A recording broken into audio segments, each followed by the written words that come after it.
Ombecho. Allez. Moyo, Betoabu, Motenabino, Abari. Mesdames et messieurs, allez-y comprendre que c'est avec cette ambiance que nous ouvrons les portes de cette grande émission FM Chevaux en ce jour. Tu as un bel bino, bandeko, oba mesana, kozalana biso, oba mesana pe kozalana bino, oba mesana komemela bino, basangoya, Kasai. Kasai ezali une province parmi tant d'autres. Où ezali na République démocratique du Congo, le cœur, le centre même de la RDC se trouve dans les Kasai. Mesdames et messieurs, ensemble avec nos invités, Tokomeka, Nakobeta, réalité, oyo bandeko. Ya Kasai bazali ko vivre o bazali koleka tant tozolo be la Kasai tozala na chef lié na yangote tozala na territoire tozala na village tozali bongo na ba ebele ba regroupement makambo ebele isa na kati wana. Nous allons essayer de parler de cela et puis bino pe bozali kolanda biso nazali kotel sabino ki ezali pe émission pédagogique bozala na stylo pembeni parce que ba kombo ba territoire ezobima awa yom tozolanda biso ozali surtout na intérêt ya kokoma yango et encore ce que ozali mona Kasai etalio toyambi jeunesse ya Njale Lombo ombecho allez. Je ne suis pas seul, nazali na maman Ruth comme d'habitude, ma jumelle, ensemble avec elle tokoe babongo nako beta masolo etali bandeko na biso ya jeunesse ya Njale Lombo. Madame Ruth Mbote ndeko Chris, to sepeli vraiment. Kimezali et Senghor, ya mbaba jeune ya Njale Lombo parce que FM chez vous quand est Tolobaka plus proche de vous hein. FM chez vous est plus proche de vous. Nul n'a le droit d'être seul sur la terre. Yom tomoni anga qui nazo vivre bien mais bande comment na Njale Lombo kuna la province à Kasai na territoire andeke c'est ba okemba fort. Ah oui. Ya mba bifo ba na FM comme ça porte-parole, ça liaison entre ba institution na population. Ba yeko passer voir la bango pour que ba kontiba yo kaba. Précision détail. Émission oyo ezali émission binomo bomoni introduction na biso tomeki kopesa ba mbote kopesa bino mbote na ba dialecte pe na ba langue nationale na biso ningo la tsaki Congo ezali bomoko Congo esengeli tozala uni Congo tokotikela monguna ata centimètre morote biso tout tokobunda mutu na kwena ya kobunda po Congo esala nini elonga biso comme tozana média tokobunda na nzela ba micro ya ba caméra na mabeba na biso. Un grand merci à la grande équipe qui nous accompagne dans ces jours. Enoch Mafouka, merci. Il est derrière la première caméra. Et puis de l'autre côté, nous avons l'ingénieur Florent Okita, Florent Okita. Donc il est entre les deux caméras et que ça la vient Bobby Moutete la solo. On a tété la Kema Fumbe. Alors madame, n'a pas sur Maloba priorité à la femme de Balora parce que awa yo zara yo moko biso doze belé mibali. Yo moko formula ma bon aussi. Ya solo to koti mba moko na vifa sujet na biso hein to lobela territoire ya ndeke c'est contre ya Njale Lombo. Contre ya Njale Lombo ndeko Hervé yozali président de l'association ezali na combien de villages parce que makelele mingi kala muta loba ya Njale Lombo so elo ni na ba eli biso na Kasai biso to ba Kasai mais to bien monter mais kana ko expliquer biso. Merci madame Rite. Très heureux de nous retrouver encore pour la 4e fois dans ce bon plateau pour parler du Congo en général et en particulier il y a territoire de Kessé et puis précisément dans la contrée de Njale Lombo. Voilà. Contrée de Njale Lombo, ezali contrée où ezali dans 16 villages. Et je 16 ne sais pas. Villages. Oui, 16 villages. Et je ne sais pas si vous me permettiez de citer village par village ou bien on peut parler d'une manière générale. D'une manière générale, notre contrée compose 16 villages. Voilà, merci. 16 villages Bozali, na territoire au lobby à Dekese, na province à Kasai. Oui. C'est déjà un projet à 145 territoires hein, parce que 16 villages ils ont déjà ébélé et Bozali na province à Kasai, ils allaient chef lié Chikapa et puis précisément na territoire à Dekese. Alors, le projet Yakitoko Yamokonzamboka pour faire développer les différents territoires. Et parmi les territoires, les 145 territoires, Notre territoire aussi fait part. DKC, oui. Mais malheureusement, madame, comme nous l'avons dit la fois passée, les projets de 145 territoires, qui est un projet pour développer les différents territoires, n'a pas concerné la grande contrée qui compose le territoire de DKC qu'on appelle Ndjalelo. C'est là. Projet, le chef de l'État, développement à 145 territoires. Ezali pona Congo mobimba. Le lengeka nyo côté le biso qui bino bozali intéressé. Comment expliquer ça? Ndeko journaliste, merci mingi pona mutuna. Omonike na gotuna mutuna na wana yomoko zo kamu wakati nayo. Komona ke contre munene ezali composé dans 16 villages et ce n'est pas des petits villages mais ce sont des grands villages et des villages même de référence à territoire. Oye kenda ba komo ba tunyo so ba yebi yango. Mais chose grave na projet wana contre na biso ezui ata et bénéficier à mon côté ni réhabilitation d'une école, d'un hôpital. Est-ce que l'école on a un hôpital non ESA? Non, bon, je vous avais parlé la fois passée que nous avons un peu d'école mais par figuration. Où les alliés n'ont pas normalité. Ils ont pas normalité que non les autres écoles les alliés. Donc où ya kolobe les alliés que et pas na bino besoin na posa ba réhabiliter te kasiba construire. Normalement il faut construire parce que l'on peut réhabiliter quelque chose qui existe. Très bien. Alors et pas na biso ba école existe raté. Le rôle les yeux existait te tokanisa qui a un projet à 145 territoires. Ba ki koloba que non contre Ndjalelo Lombo ezali contre munene le cola bon école les alakate ba hôpital n'en parle pas banzela pe alakate. Rien ne peut montrer que contrée peut subir le développement un jour. Alors privilégions cette contrée. Malheureusement, il y a certaines personnes envenimées par la mauvaise foi, mauvaise volonté, au balingi comme maintenir Ndjalelo Lombo quand on a état d'appauvrissement continuel et qui n'ont pas voulu vraiment privilégier Ndjalelo Lombo. Ne puisque même na ba au tutangi ata kotonga des écoles. Imaginez même 16 villages où il y a des écoles, ça mouké. Mais peut-être il y a un peu symbolique que non ba tongi Ndjalelo Lombo ata des écoles. Les projets là, ça ne nous regarde pas. Mais c'est pas comme si ça n'existait pas. Existait pourquoi? Parce que dans le programme, il y a mon compte. Binon Dembo ça là, bah plainte na bino comme la mon compte dans l'administration, administrateur, il y a territoire, vous en avez gouverneur. Nandela on a peut-être travailler quoi et comme la hier, bah quoi kabino Nandela paye habitant. Maman Rite, maman journaliste na ebisio que projet wana et ça là qui va tonner. Projet wana lobami batunyo so bayebi yango même le gouverneur ya province ayebi yango et alors projet wana bato ba élaborer ki yango précisément na Tikapa ezali na batunyo so basala ki projet wana plutôt ça je veux dire ezala ki na moko ya kati na biso o ezala ki wana le ministre provincial ya biso ministre provincial ya Tikapa azape originaire ya territoire ADKC bazali ki wata bazo élaborer projet parce que moto muso ko yate asa la bino projet alors kayiri mboka na bino te et bangonde basala ki projet wana ne ba privilégier ba centrer vraiment projet na ngambo ya nord et puis ba défavoriser ba contre mususu entre autres contre Ndjalelo Lombo autre que le Belgique moto na bino mo trahir bino. Bon on peut dire comme ça parce que n'a pas tenu compte de notre contrat. Vraiment, président, vous avez monté la plateau, vous avez na bandeko Moussou, Ndeko Georges, vous avez tout na bouillé. Ndjalelo Lombo, président, tu peux expliquer désenclavement nango. Pour enclavement nango, ils allaient vraiment enclaver. Processus nini. Ou eko sala ki Ndjalelo Lombo, eko ma désenclavé selon vous. Merci madame pour la parole donnée. D'ailleurs, ça fait un bail qu'on se retrouve encore ici. Mais nous remercions Dieu parce qu'il nous a encore donné la force, l'énergie et on se retrouve encore par sa volonté. Nous disions que son nom soit loué. J'aimerais aussi saluer nos téléspectateurs qui nous regardent à travers le monde. Et saluer en passant le passe Imitaris. C'est notre passe. Il est le fils d'Ndjalelo Lombo et c'est lui qui a fait mécaniser plus de 150 jeunes dans l'axe Sankourou qui ont déjà des matricules. Et on les félicite, nous l'accompagnons aussi, on est derrière lui. Merci beaucoup pour la question posée madame.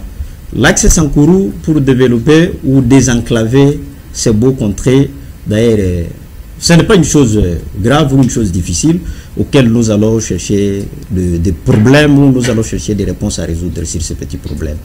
Il suffit seulement que la population de l'axe Sankourou comprenne que non, voilà, nous sommes déjà négligés par nos différents, par nos élus. Là, j'aimerais dire.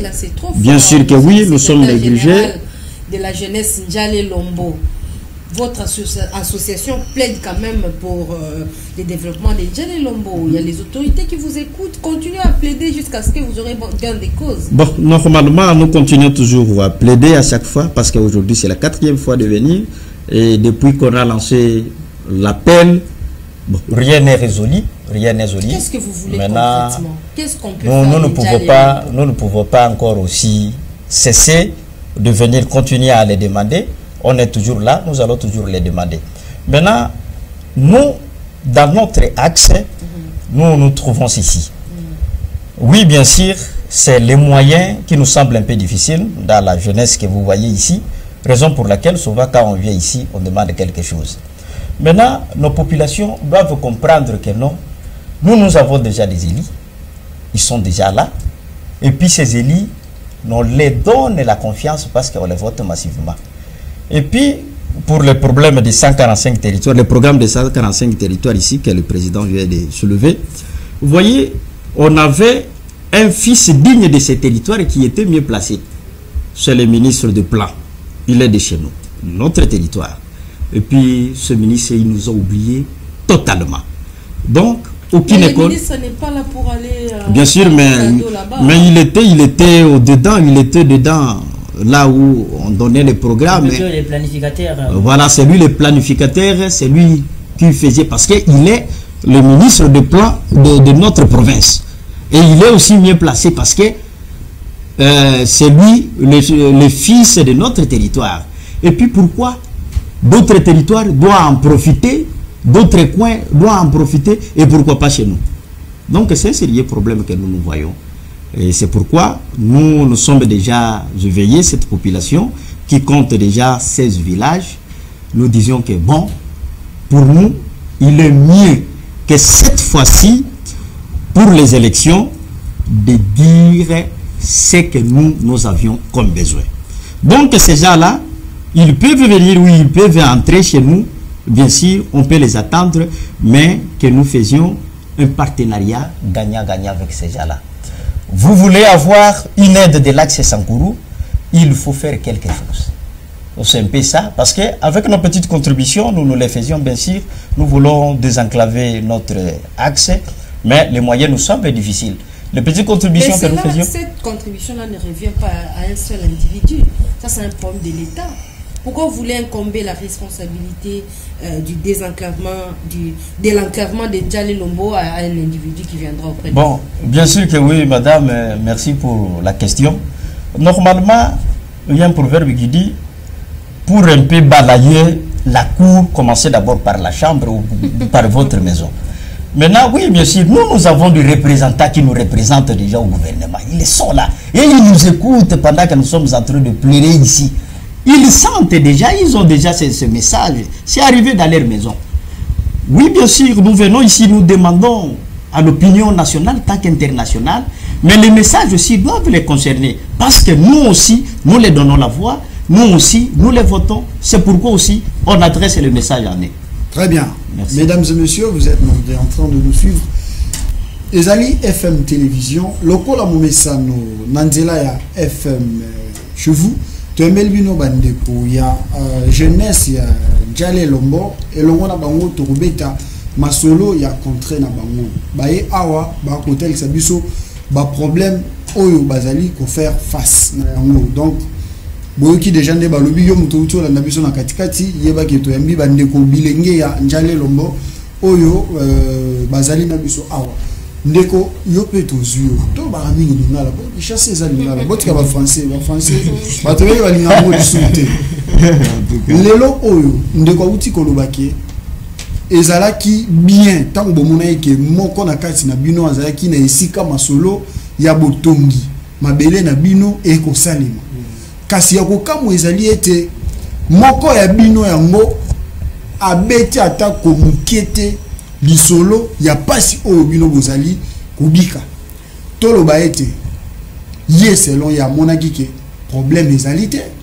déjà na contrat na bino ba école malonga ezali maya malonga yali lotiliki ya malonga yali nyonso eza malabu yango wana asalaki ke ayeba na komema mongongo na bino likolote afin que ba solution ba na kokota. Est-ce que tu comprends ngo bongo ndeko journaliste nyonso oyo zoloba pona makambo etali développement ya notre contrée na biso.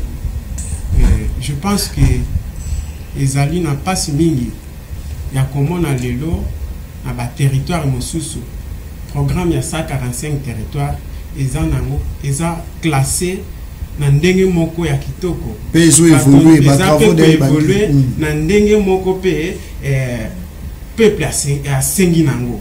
Mais le problème c'est quoi aujourd'hui? J'ai eu le temps de visiter 15 provinces dans mon enfance. Tous les villages de notre territoire, 16 villages de notre contrée. Mais ce qui ont une différence oyo ezali na ba village mosus na ba territoire mosus ou bien na ba province mosus au komona ka ke non contrée na biso depuis l'indépendance ata eloko moko ya malonga tezo na ngote. Raison pour laquelle nakoki koloba pour un projet à 145 territoires eza projet moko eza politisé et pas ba politicien. Tombola micro. Tombola micro. Ezali ba territoire nyonso eza ba bengaki ba. Ezali pona ba territoire nyonso. Bayaki ba participaki. Ezali pona ba territoire nyonso mais na territoire na biso ezali divisé. Tombola micro. C'est-à-dire bazwa contrer na biso basali ni ba chanango en écart. Contrer na biso. Ce n'est pas selon Ngaï. Yo bandi ete bachebino mpanzi. Bachebiso mpanzi puisque on ne voit pas sur le projet de 145 territoires contre Nabiso eza configuré nango. Très bien. Et c'est pourquoi biso jeunesse yanje lumbo toye que nous n'est pas encore tard.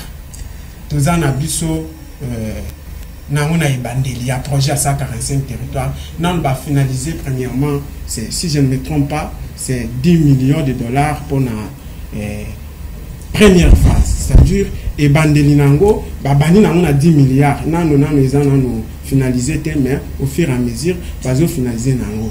Mais, ça là quelque chose pour la accès sans courant. Néanmoins, on est comme ma biso na développement. Et là, on a un coquille koloba. Au Italie, makambo ya 145 territoires lissus. Naye et pas ya ministre ya nabiso ya plan. Ministre ya plan. Yene motaza au terre. Voilà ministre provincial. Ministre provincial ya plan. Yene motaza au terre. Puisque voilà muninga la bio bolobi aza muninga la bino yamoka. C'est les notes. Ndeko nabiso azali moi na territoire na biso ya décaissé. Mais il y a mon qui pose un problème te yango na lobeli en montant. Yango wana toye. Ça veut dire ce qui est là que non ba problème ezalité. Pour nini toye lisusu. Toki koyate. Ce qui toye awa yeba ke toye puisque contre na biso ezana souffrance. Très bien. To sope ndeko koto. Ndeko na biso. Yebisa ba yeba ko lamna yo. Ba konti ba ko lamna yo. Nini exactement contre la bino ezozanga pe ezana ngo pour ça.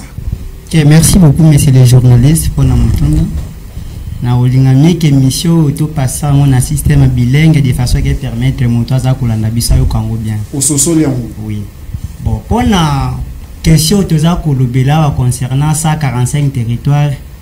Maso tozali ko beta awa ezate que toza on a ba réseaux sociaux mais c'est le ministre lui-même, le ministre provincial. Ayaki a participé à une réunion na biso ya jeunesse njelo moto bande ko sala a montré biso programme on ndenge ba tracer na contrée na biso et puis ndenge ba adresser na territoire na biso. Il s'est fait que chez nous to bénéficier de loko mon côté. Non il tellement makama ba école. Ba école mon motu les aboy. Nini oyo bino bozo zanga pe nini bozo na posa ba sala na contrée na biso. OK nazo ko bakisa na mutuna na yo mais na pesa quand même moi histoire moké. Biloko to na ngo bosinga. Contrée de Nzelongo et bandi à partir à Ngelon Kitati Yeke bandi ko bazola nanga ba yebi ndenge ezali to tikala kozwa ba école au gouvernement tikala ko pesa te. Très bien. École moko à l'exception du gouvernement ya matata mponi où ils sont situés dans Bongondo. Bongondo. Ah, Bongondo. Ouais, les alliés village. Village, ils sont dans il faut qu'on ose le bas, où ils sont territoire, où ils sont village, comme ça, on va comprendre. Oui, ils sont dans village à Bongondo. Ils ont bénéficié de l'école moko na gouvernement ya Matata Mponi. Très bien. Tilelo. École en Wezali Malam, vous avez conditions bien. École en papa journaliste ning tozali kolobalelo soko komi boy po komi tuna na question que non. Oh yeza école ça des poubelle ya bana basaka. Kolobaboité Matata za muto qualité, muto excellence. Yo moko tali été. Matata a fait son travail ko pesa biso école. Na reine na ye. Mais oh yetikani. Et singili bandeko balandi na place ba renforcer, ba réhabiliter, ba sala c'est l'essentiel. Bon, la question autour que non, qu'est-ce qu'il faut faire? Bossenga na bino zanini, oh, bah ko sale la bino. Mais c'est les journalistes. Té, oh bah ko sala, té, oh bah ko sala to na sima. OK. Nini oh bozo zanga juste. OK, présentement toza ko singa communication. Communication, pour ma solo toza ko beta wa soki communication na contre na biso, on allait t'envoyer les images avec quoi la monenge zali.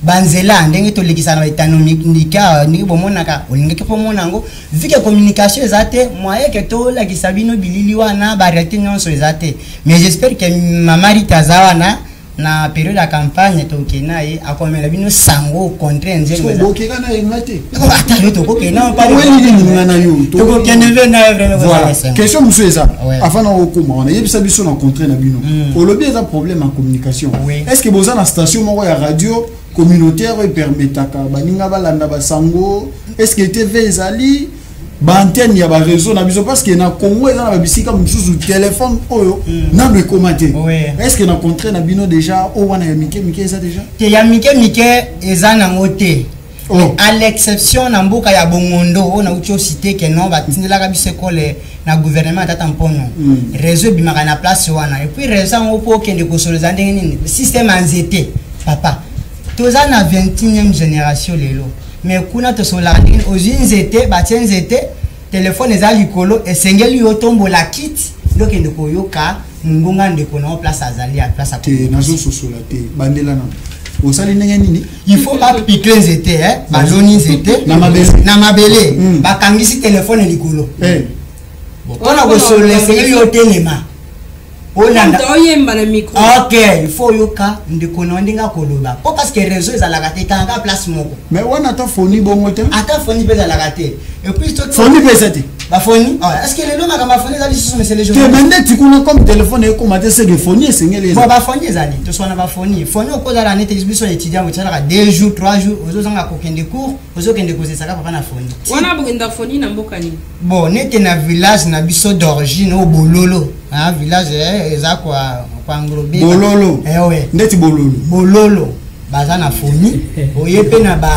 bozo sekanini jongo po za na phoni bisengando pe phoni ezali ba phoni ezali vraiment mais phoni actuellement madame eza ko za na ampleur les sous-souté parce que c'est la drogue somolo madame tant to ko le la phoni ozana idée ya phoni oui mais technologie est développée makasi le phoni non c'est rappelé du sous-kala allez écoutez Florent Okita allez écoutez yamwana c'est ça donc tilelo mawaneza et puis na minute bana musuba botam awa bazaba na njelo ba botam awa okobenga ina phone ba benga ko solola te po abomona ko bana ndenge ni ba composer ka pe ndenge nini tozo ke malema pendant que baninga ba yebi téléphone na njale lombo téléphone moyen sala exacté zela ezate oui mais entre temps besoin là ba moi ba association la bino ba jeune ndenge za la ka dynamique tel besoin soutenir mutu wana mais bino mo besoin courage alors le oui madame au soulever point mon que ça très important malgré tout ça na ka sa débat tozo finga na biso mutu te mais to c'est monter ba réalité et pas ba jeune ba za ko tambola na inconscience pourquoi parce que en commençant par le projet de 145 territoires on a participé dans mouvement et activité wana na pimeli bino et puis derrière mutua n'a pas yé après si même ba conseil bozo soutenir les sources qu'est-ce qu'il va faire et puis on doit les soutenir sur base de quoi et par rapport à quoi qu'est-ce qu'il va faire en tant que dans le gouvernement appelle ça fêlé pour bénéficier. Très bien. Est-ce que vous n'avez pas le Moboza na moi dynamique moko ya ba homme politique au soutenir ezali? Oui, merci beaucoup. Tout à fait, merci beaucoup pour la question wana. Biso tozali à politique, mais toza politique te. Mais tant que dynamique wana autre qui sont disa, ils apprennent à soutenir un politicien, nous devons dénoncer ça. Parce que ils ont fragilisé notre contrée pour notre intérêt personnel. Non, non, dictature. Mais tu as libre au sol, la dynamique. Omoni, tu n'es pas papa Maloula Awa. Maloua, oui. Tu moni mettre Maloua à travers Bakcho à Sali, à travers Marambazo Sala, tu peux appuyer pour la mabete. Mais maman, appuyer moto, vous êtes dans les affaires. Tu peux appuyer tant que tu n'as pas fait des actions où ils ont prouvé la population. Action moko ezate ni nezate et puis tous à la derrière vous. Très bien, très bien. Président, la moni on dit au commune à Kanda. Président Somalo. Bolobia boza na combien 16 villages. Na 16 villages on a lelo beaucoup de services. Banane déjà bossi botombola likolo lokola ba représentant na niveau provincial pe na niveau national. Lokola ba lobeli na bino to bengi ba député. Est-ce que bazali na contré wana? Merci monsieur le journaliste. Est-ce que Okoki kozalama patience muke pour la question na wana? Je vais quand même na sengi bolimbisité papa. Na bilimbisana no. Na bana on a question ya maman Rit. Atunaki secrétaire, que pensez-vous pour désenclaver votre contrée Yandjali Lombo? C'est pas ça, madame, mais vous avez des questions. Alors, Nazo Banako répondre. Pour développer la contrée ou désenclaver la contrée de Yandjali Lombo, nous devons d'abord avoir des voies de communication. Lorsque nous parlons de voies de communication, ils allaient voir à l'hôtel, ce qui peut phonie. Non, non, c'est-à-dire des routes. Il faut tous en avancer là, Malamu, Batumela, Bisso Banzela, ou relier village na village. Parce que nous parlons, Bisso, tous en activité principale na Bisso, l'agriculture, ou ils ont 5 ans que non, ceux qui m'ont attaqué, pour Ayanango, et que même dans le centre, il y a territoire, ils ont 5 ans il y a Malamu. Donc il faut des voies de communication, Nandjali Lombo, et pour permettre la circulation entre village et village. Il y a mis des créations d'emplois. Au moins, il y a un territoire qui a été mingi emploi na biso za la enseignement santé, je peux dire comme ça, enseignement na santé. Alors tant que la création d'emploi, donc na sens wana tenu ko lo bakeno ba école et tongama ya malonga oyo keno ba tondinga na witi ko yo kapé secrétaire pour na passe na biso de bonabiso militaris oyo lelo yo a mécanisé plus de combien 150 plus de 150 enseignants, plus de 150 personnes au bazar de matriculés. Félicitations à lui, bravo. Betele maboko moni que tu as contre mototé maman. C'est que tu as sali malamu, biso to boya ko betele maboko que non au sali malamu mais continue toujours à faire les biens. Bandeko baza mécanisé baza kana kati ya contrat. Oui oui, bandeko baza mécanisé baza contrat. Alors baza mécanisé, c'est bon, mais toujours le belasco na place wana ba état ya ba école. Et ça que nous pour baza mécanisé, alors il va donner des foufous, je ne sais pas comment. Donc ba qualité enseignement moko boye ezali un peu une qualité un peu douteuse donc au moins a eu diplôme mais en réalité, Azuka la tête pleine, mais ils allaient à Malongati. Alors, les sociétés, le hôpital, tout ça. Donc, on a dit pour permettre qu'ils la désenclaver. Madame, vous savez, Dieu merci, nous avons une route naturelle. Où est cause à laquelle nous la désenclaver. Nous la plutôt enclaver. Nous avons notre fleuve, rivière, pardon, nous avons la rivière Sankoro. Cette rivière, ceux qui bandent l'eau, et na Kasai.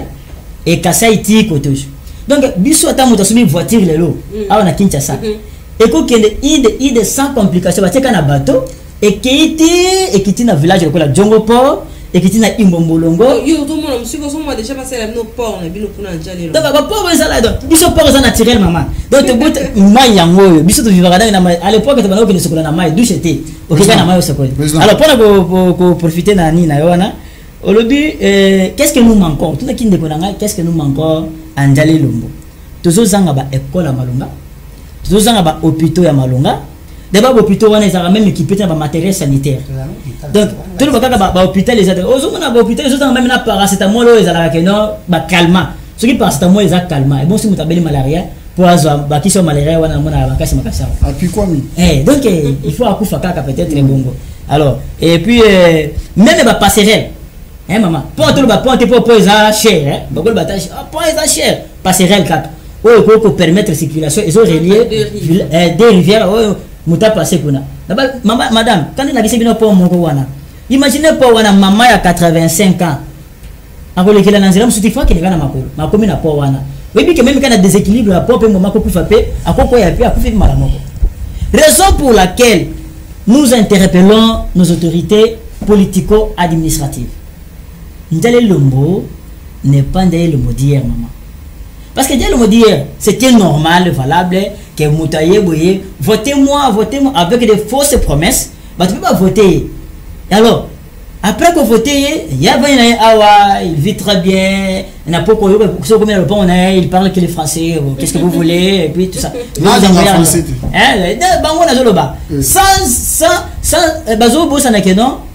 Confiance wana français ba loba malamu wana vi bazana wana à travers confiance à batomoro bush au te bengi peuple ya décaissé mais dommage kaka ceux qui a eu confiance wana abi décaissé ba yo aine out que nini sengeli ko sala po ete ba erreur oyo bande ko wana te o lelo baza délaissé ba sala yango lisusu te nini ko qu'est-ce que vous pouvez faire exactement pour être une fois vous élire mon mandat pour le bino que cette personne soit redevable que atali à l'obidon na tika batumo bazana passe na tika batumo boy bazana passe au bazana niveau on comme bisika ote tout ça il a vraiment lobbying gouvernement central et bimsama koki potocha eloko boy na pour bande ko na bazana ki monsieur les journalistes n'a pas sûr merci d'abord par rapport à cette question ce sont des conditions générales pour tout un territoire cette fois-ci aucun candidat viendra avec les discours, surtout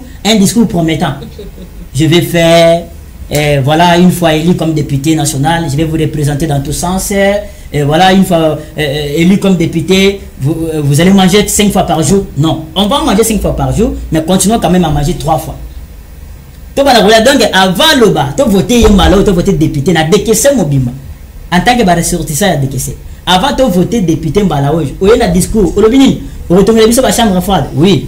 Au retourner la hôpital, oui. Mais on est la députée. Non, non, maman, écoutez. Vous savez quoi? C'est un rôle à député, mais d'une manière indirecte. Comment ça? Écoutez, maman. Député, rôle n'est pas pour légiférer. J'ai dit ceci, maman. Qu'on transmettre pour ça à la population auprès. Mais c'est ça le problème. C'est ça, je viens de vous répondre ici que les députés sont concernés d'une manière indirecte. Comment? Peuple les en mal. J'avais parlé la fois passée, un député n'est pas là pour chercher des voies et moyens, mais un député n'a que la bouche pour parler. Ah oui, voilà, il y a une population qui souffre d'eau, il y a une population qui souffre de l'énergie, ainsi de suite. Mais député n'a pas de contrôle parlementaire dans la légifération, n'a pas de ministre à tutelle, n'a pas de peuple, mais dommage, madame. Nos députés depuis 2006. Il y a décaissé. Les députés ont décaissé. Une fois élu comme député, Azio a petit dans la yaga bouche. Avant mon père, le système MCP à Mamaboko Bank. Alors, au Moussawana, on a la capacité de résoudre les problèmes dans décaissé. Cette fois-ci, ne nous amenez pas les discours que non, surtout pas suppliant, n'a pas la campagne. Bon, votez de X, si vous votez, vous avez bon. Imaginez que aujourd'hui, vous avez voté pour le bon. Président. Oui, papa. Mais là, non, est-ce que je peux citer la question, madame Rite? C'est la président. Vous voulez poser une question? C'est la président. Tous en a décaissé. Yo zolo français, tu vois français madame. Yo tangya. Na nikina. Université na tangya. Na unikin. Te na IPN. Ta na IPN. Tangi bien, oui bien. Félicitations, on français bien. Awa yo ozoloba nani nga bonto lo malembe ko wat musuba yo kate awa yo ozoloba ke to koyebisa ou soit message na biso ezali bande ko na biso bazana décaissé ba pesa juste confiance te na bato ba koya na ba discours moko boye ya promettant na ba sourire moko boye na quoi dans le sens que ba pesa juste bato na ba voix te condition ezali ayo ko lo français est-ce que au mituni combien na décaissé baïbi le français té. Combien a décaissé? Bazo raisonner le lingue zo raisonner té. Combien a décaissé? Na mucho to le baboyo tam zo le deux fois pour le président. Balie na muté. Ba misusu na mucho ba ozangana Novalgine. Maman, papa, bazana passe. Yo banzi ete batouana une fois ngana na mupiku mufuku libenga na mufuku. Na pesi bango. Dans un premier temps soulagé. Bon, toi tu penses que ces gens-là vont pas renouveler leur confiance en moi? Merci papa. Je vais commencer par vous répondre na adage moko. Vous savez, un peuple pauvre, ce n'est pas un peuple qui manque les billets dans leur poche. Mais un peuple pauvre, c'est un peuple sans conscience. Naboy français de. Nalino bani na lingala. Peuple eza ya zoba. Ata na bata lengi bongo. Eza peuple ezo zanga mbongo te nete sans frère ya te. Peuple zoba, eza peuple oyo eza na boso solité, ko ba bengi conscience. Na habité sur conscience na lingala yango wana. Boso solité. Dès lors que dès que c'est écososola que nous ne pouvons plus jamais convoiter moto parce que azaya yananga, parce que azaki toko, parce que azana ba mongo. Papa na ebisio de question générale ekobonga. Les autres pour l'autre ici bateau. Tout votre bateau les sociétés par sentiment, par des clientélisme. Surtout quand il y a un discours en moto que non, voter de konanga, ce que voter ngana ko yibika. Oh, yo tango zo bika, ndemo tulinga question awa. Est-ce que yo tango zo liana Kinshasa awa? Ba pession musala ba engagé yo. Ce qui peut wap, ce qui peut entreprise publique, ce qui peut un ministère ba engagé yo. Au mitou na question tango liya ka Thompson, o liya ka Soso mbisa mai awa, zo liya bien. O mi pose la question, bande konanga na village ba liya ka ndenge nini? Les autres pour l'autre bino bande ko ba voter na village. Moto mon côté aille la bino discours que non voter de ko X c'est pour ngana robonga. Non, mais par contre ba na discours voter de ko X akosala banzela. Akosala asala baminga salate abana nan. Tanga zo bana kosala banzela, zo bana kosala ba école, wana to bisi peuple que non peuple voter moto ça na intention malam. Mais ba intention à discours te. Maman na zo wana, maman rita lobelo mo dynamique. Vous savez dynamique na définir non dynamique na ndenge nanga. Dynamique est un regroupement de gens réunis autour d'une idéologie. Maintenant, on a une dynamique créée, et puis cet homme n'a pas la honte, il y a une dynamique dynamique, le soutien X candidat. Il y a un droit. Non, vous savez, c'est un dénominateur commun. Et personne n'a le monopole de Ndjale Lombo. Donc, pour le par mes sentiments réels, aujourd'hui, Ndjale Lombo balobi ba ponine mototel. Non. Qui suis-je pour na kozo autorité wana ko bakana Ndjale Lombo. Donc pour na ko lebela Ndjale Lombo pas soutenir il faut un consensus. Comme j'avais parlé, je vais de parler bientôt Kalaté Awa. Consensus wana to be on ndenge ba préalable. Papa biso to mito voter yo mais tala. Alors, ngana zo mituna dynamique e créé wana. Autour de quelle idéologie? Parce que mon tobolingo c'est maman t'es quitté et surtout que ngai le président a engagé jeunesse Ndjale Lombo il est secrétaire vice-président porte-parole ce que n'y a na bango na lo bakeno peut-être ce qui peut dire mais un jeune d'ailleurs qui s'est lui-même rebellé na jeunesse ale bi non na kozala na jeunesse wana te mais se te proclame président ya dynamique et puis abakisi na suka Ndjale Lombo c'est ça qui nous est bon ce n'est pas Kokabana parce que tous arrêtés. Papa, Nalobi Bokabonite. Maman, attends, on a vice-président, on a secrétaire, est-ce que héros dans l'ombre, ndeti Batania, Bazali, ndeti SP, Christelle, wana baza héros dans l'ombre. SP Bola, jeunesse. Mais c'est les journalistes. Si dans notre territoire à Dekese, tous on a jeunes filles très courageuses, le coup la Tanya Bokele, Ilonga, le coup la SP Bola, le coup la Christelle Ngonga, le coup la Écolé, na tant d'autres. Si tous on a jeunes à l'Olingo Bongo, en tout cas Dekese que tout le monde.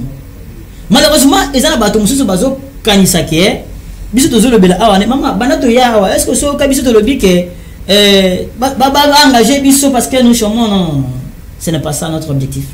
Notre objectif est que comme on a décaissé prendre un nouvel élan. Et là, nous serons vraiment dans la joie et on va se réjouir. Très bien. Président Olobi Beningi, merci. Bandego Tanya, Bandego Christelle, Bandego SP, Boko Landabiso, Ombecho. Vous êtes en train de nous suivre, mesdames et messieurs. Tozali kokende toujours l'ambiance. Il y a Njale Lombo, bandeko bazawa, bakobete la biso masolo. Atako to koseka, atako tozali bien awa, kasi toye baraki nasima. Ezana batu oyo bazozanga na maya malamu ya komela. Ezana batu ti lelo bamelaka ba maya maziba na Congo. Vraiment. Ezana batu ti lelo na Congo baliaka makelele. Biso pe to liaka yango mais il y a chaque jour te. Et est-ce qu'on a battu au baliaka yango au jour les jours. Donc ezana bandeko bazo souffrir. Pourquoi? Parce que ba pesara confiance na X a répondu en retour.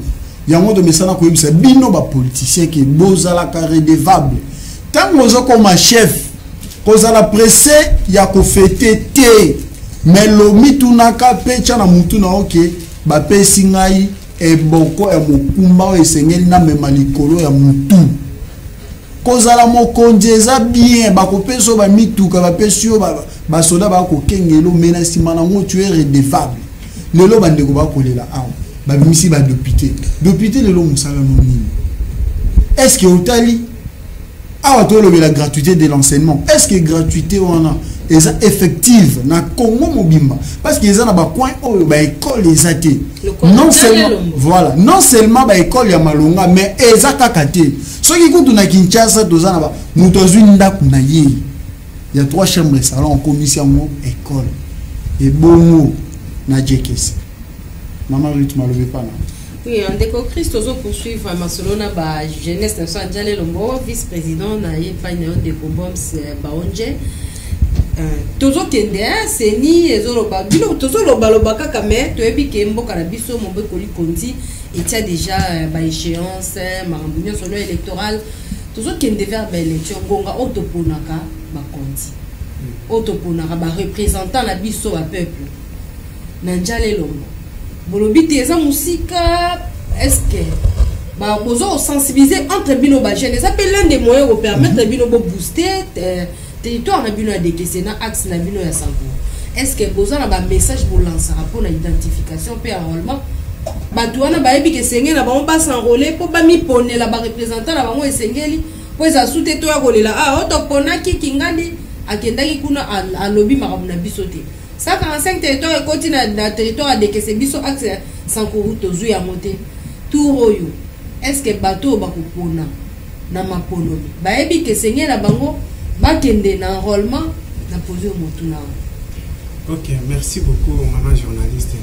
Nalingi na répondre à une question wana mais avant na répondre nako zo moi parti nako relever moi parti et logo moko président lobaki soit disant dynamique moko boyebimi pona conduire jeunesse Njale Lombo pona conduire peuple ya Njale Lombo pour bloquer le développement ya axe Sankoro.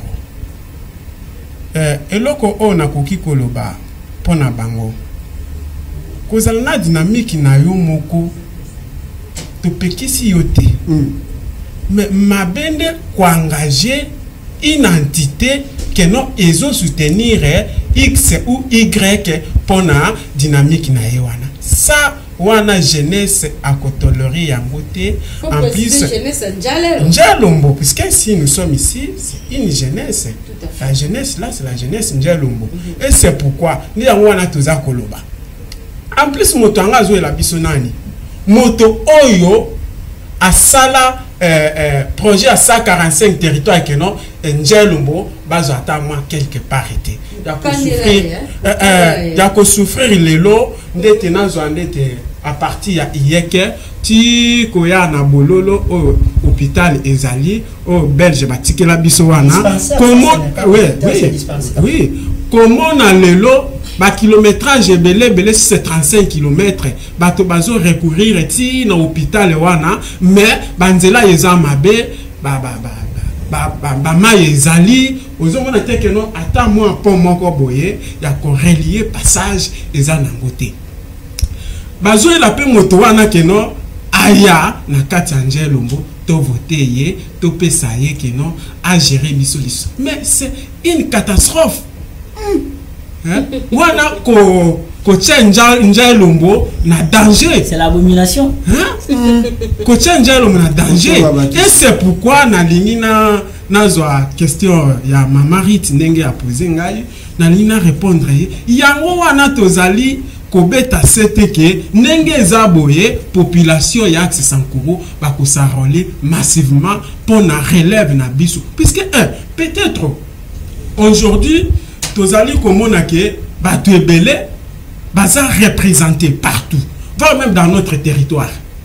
Dans notre territoire, vous verrez que la représentativité est partout. Au comme on a moi Njai Lombo, un administrateur moi Njai Lombo, bourgmestre moi Njai Lombo, ce qu'on est dans la province, député provincial moi Njai Lombo, ce qu'on est au tali ministre provincial moi Njai Lombo, député national moi Njai Lombo, je ne sais pas d'autres fonctions.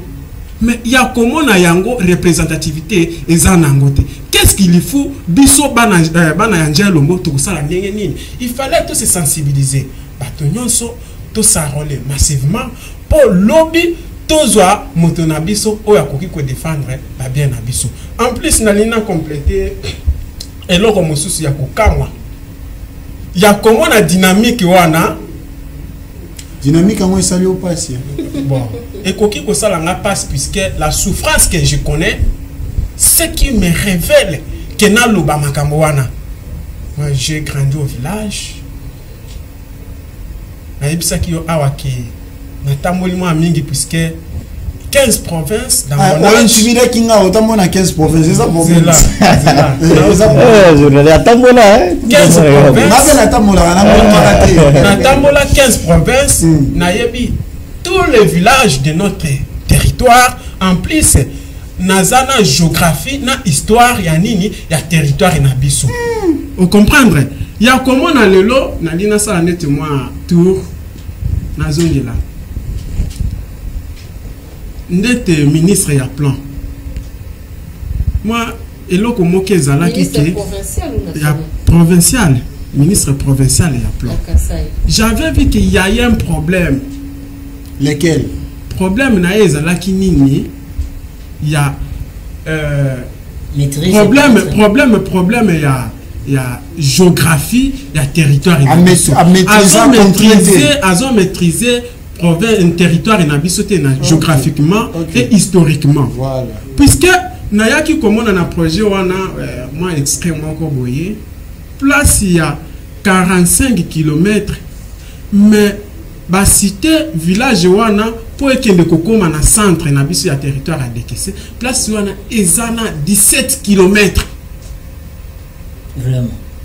Mais c'est détournement ne yango wana ezako s'installer avant puisque bon on a limité. Donc parcours wana ou na parcours wana distance wana eza 17 km mais bango bache 45 km. Au moins on les a faute à chef et un groupement. Non. Parce que ma groupement ezali tozali na territoire. Attendez madame. Au moins administrateur à territoire a abandonné le groupement. Naza nanga na place wana na moi maîtrise. Ce qui nazo loba, ça veut dire je connais. Nayebi ba kilométrage na ba village na biso, nayebi ba kilométrage ya province na biso, nayebi ba territoire mosusu lokola ba Ilebo, ba Mweka, nayebi ba différents territoires na biso wana, nayebi pe ndenge nini ba kilométrage ezali. Ce qui na lobby par exemple à partir ya 15 km, puisque nous avons le village qu'on appelle 15 km. 15 km à notre territoire, c'est 15 km comme on a mesuré. Mais lorsque la place où on a au cité 15 km, que nous ezali 45 km, mais c'est l'installation des détournements. On est en train d'installer le détournement. De fonds publics. Mais c'est ça. Bien sûr. C'est ça. Et c'est pourquoi il fallait bon, ça moi mbela et pas Gilles Alingete chuté. Ça moi mbela et pas Gilles Alingete chuté. IGF. Et bien que azana ba autorité na biso eza mosusu ya IGF bazana province na biso ba mekape kotala malgré na mbonge bimité mais ba mekana no kotala sinon détournement et causana non baba ndela ba étude oui baba ndela ba étude wana sinon détournement et causana territoire très bien territoire na biso merci beaucoup merci beaucoup lelo oyo yebisa biso bandeko ya DKC ba o mingi to bien que ba village na biso to vivara mingi na agriculture pêche et élevage na ba village na biso généralement to vivara bongo lolenge kani bandeko na basala ka po ete ceux qui baloni et qui va récolter ba misa ba marchandise na bango et bimana mokili po ete ba va na commercialiser en est-ce que ba moyen de transport permettra bango ba voir la communication de tout à l'heure. Merci beaucoup monsieur les journalistes. D'ailleurs na se pose la question na yoana mais s'il te plaît j'aimerais toujours te répondre en français. Permettez-moi le lingala bon il y a un peu français bon beaucoup. Ah s'il te plaît je peux essayer seulement. Oui. Non, je parle seulement en français. Je parle seulement en français parce que là encore, le message ici, nous lançons presque dans le monde entier. Ça ne concerne pas toujours notre territoire de DKC, non seulement notre province, mais le message de la jeunesse de l'axe Sankourou ici concerne le monde entier. Allez-y. Merci beaucoup pour ta belle question.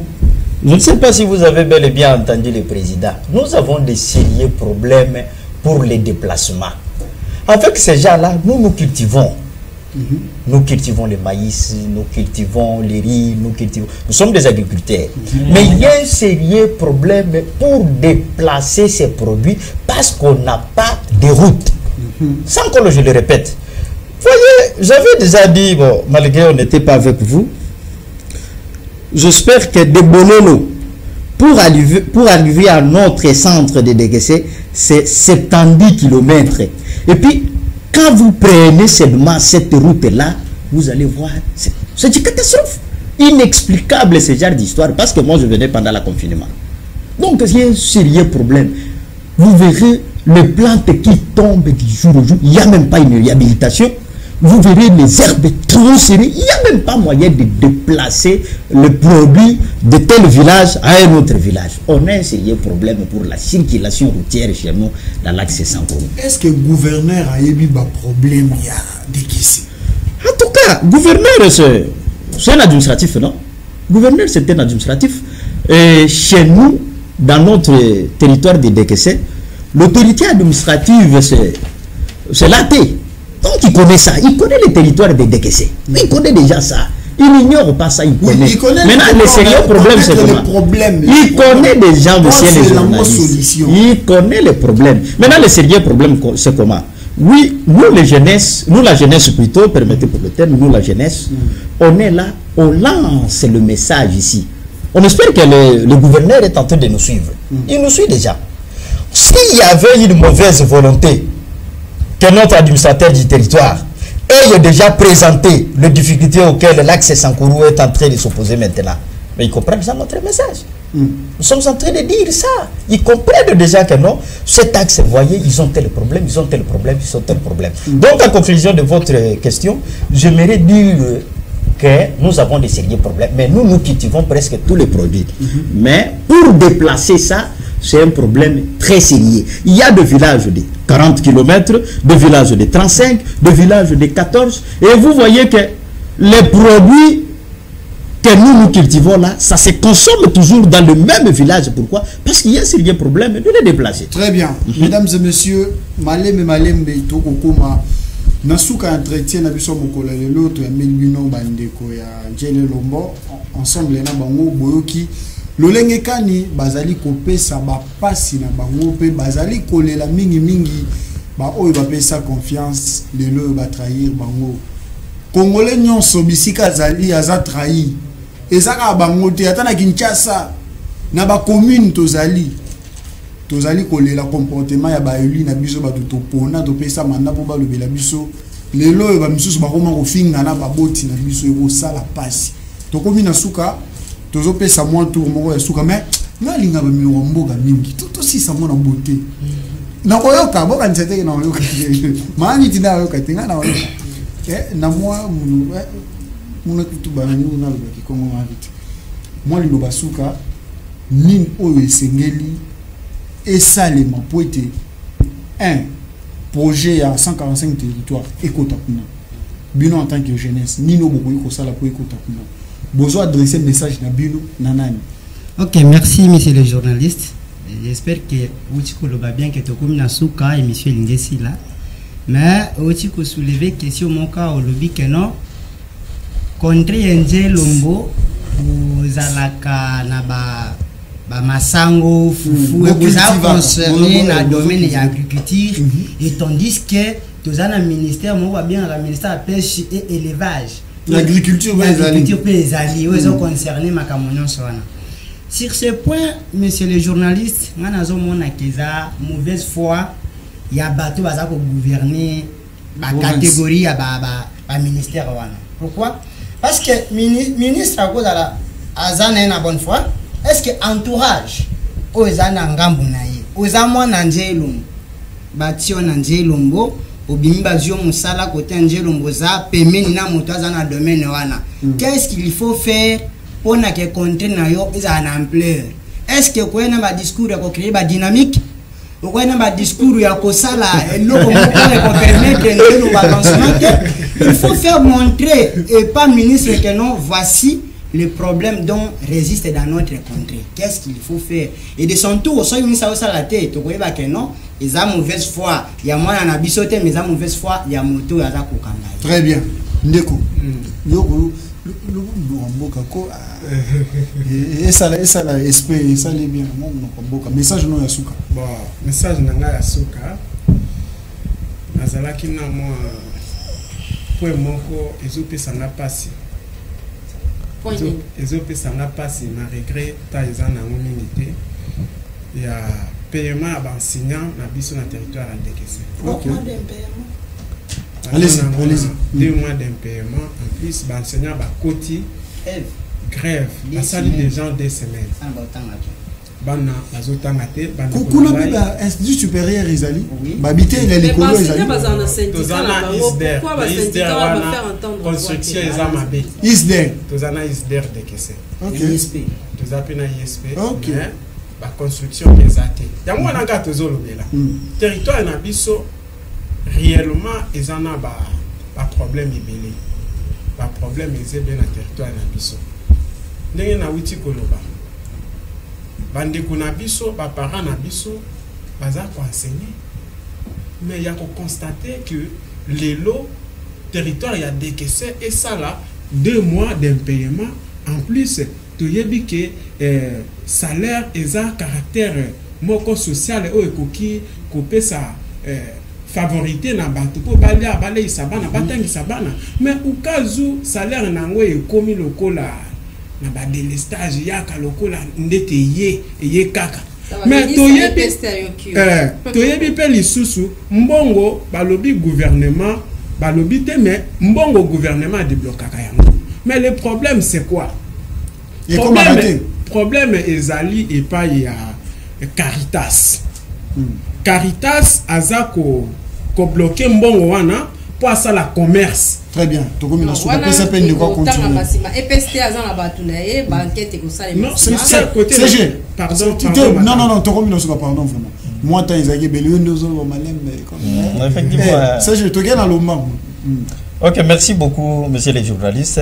J'aimerais un peu citer vite. Je parle ici où je vais compléter l'idée sur la création d'une dynamique soi-disant soutien X candidat. Voyez, Nzaïe Lombo que vous voyez ici qui est représenté par 16 villages. Cette association date de 1993. OK. Donc, on avait des notables. Les notables à nous sont là. Je peux directement lui citer, mais Excellence Johnny, candidat malheureux à la députation 2018, permettez. Donc, ce sont eux qui étaient les cofondateurs de cette structure de Nzaïe Lombo. Et puis, ils nous ont montré l'unité. Donc, l'axe Sankourou doit travailler dans l'unité. Ils seront ensemble pour défendre l'intérêt général de notre contrée. Mais, chose grave, je viens encore entendre, soi-disant, une dynamique pour soutien tel candidat. Ah, en tout cas, chers frères, vous êtes... Tu peux si bien voix pour être bon le problème na bino peu message comme pas ba konzo baza concerné ba trouver solution. Bon, en tout cas, la dynamique à bas. Non, la dynamique ici, nous allons toujours le dire, c'est ceci. Donc, il ne faut pas s'approprier l'axe Sankourou. L'axe Sankourou est représenté par une jeunesse parce que nous avons déjà notre statut. Très bien. Donc, on ne peut que défendre. Merci. Ça. J'avais de bonnes idées. Oui. Pas bonnes idées, ça va. Je pense que c'est un mot de la fin. Quoi. Bon, voilà. Je vais finir par dire ceci. Il y a un acteur politique au nom de Léline, c'est un internationaliste qui avait dit: si vous voulez maltraiter un peuple, il faut le maintenir dans l'ignorance. Ça, c'est un. Il y a aussi un vrai panafricaniste qui est venu contredire cette pensée mauvaise en disant ceci: si un peuple n'est pas capable de se révolter au vrai sens, alors on n'a pas le droit de se remonter. Bien sûr. Par rapport à Makamuni j'ai dit ceci dans le territoire de Dekese. Nous devons avoir le courage de renoncer Makamu Oezo, faire avancer le territoire en Abissoté. Finir la récréation. Pas question maintenant de voter une personne par de beaux discours. Et alors, discours on a payé aux discours mensongers. On n'a pas besoin, on en a marre avec les discours. Vous nous avez promis à 2006, 2011, 2018, tout le monde a voté, laissez les discours. Tu peux aussi rester au Tikali. Vous n'êtes pas inamovible. Parce que vous ne produisez absolument rien. Excusez-moi, papa. Je vais terminer par ceci. En tant que président, les premiers jeunes Yanjalilum, dans le Bibouche, sont soudés. Tous à la diviser par rapport à la promesse à l'Okuta. Oboya, on a rappelé Sabino Moussala. Et alors, tous les matins, continuons la lutte. Nous savons très bien que la réponse nous attend, même si ce n'est pas aujourd'hui, mais demain. Maman Rutomi Nasuka. Vraiment, découvrir ces actes. Moi, le Lobezali. Bon, moi, le Lobezali, pensez que maintenant, on bibo, bilobo. Fondi a dynamique, on entale le moi, mais bilobo, je laisse déjà le bongo. Dans 30 secondes. Est-ce que vous avez un projet de société pour la Oui, effectivement, madame, nous avons un très bon projet à la société. Mais dans le monde, on a le projet de la société concerné. Bientôt, on a décembre, nous avons déjà un colis. Nous avons 10 villages. Dans cette routine, on a 10. Nous avons un produit pharmaceutique. Pharmaceutique, oui. Nous avons un produit fourniture scolaire. Bien qu'il y ait un retard, mais bientôt, parce que le 19 décembre, délégation au Kenamboka pour na koyebisa peuple pourquoi tozo le belabango et comment tozo na souci wana ya komona développement et zo quand même elan na mboka na biso. Merci. Moi le bas ici pour na kati masolo pour na lelo silingonga télévision za makambo ngonga ba na Njale Lombo ba l'équipe pour na kolobela contre na bango Njale Lombo eza na accent pour na province ya Kasai na territoire à Dekese.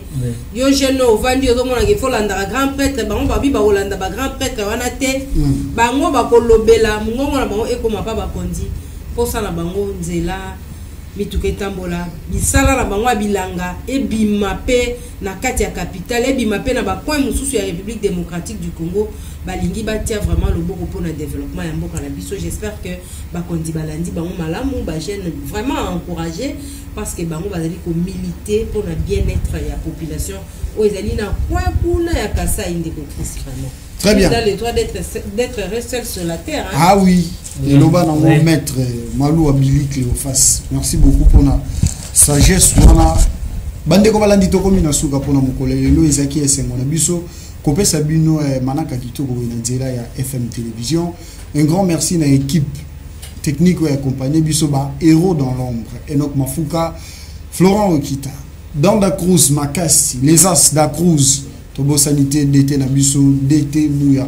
Cordon Apollinaire, Tobo Sanioté, The First, le numéro 1, Maître Maloua Billy Cléophas, Tania Bokele, SP Bola, Christelle Ekole, Christelle Mouma aussi, Bozage Belé pour nous Rolanda Bissou, Yalelo Sukia au resto au Kabona, na Boanya ou Elobiete, Bamela Ramasanga Likolo ya Ngombate, pour ceux qui quittent les yeux aux Anganinga Wokita. Tokutani Lobi. Merci.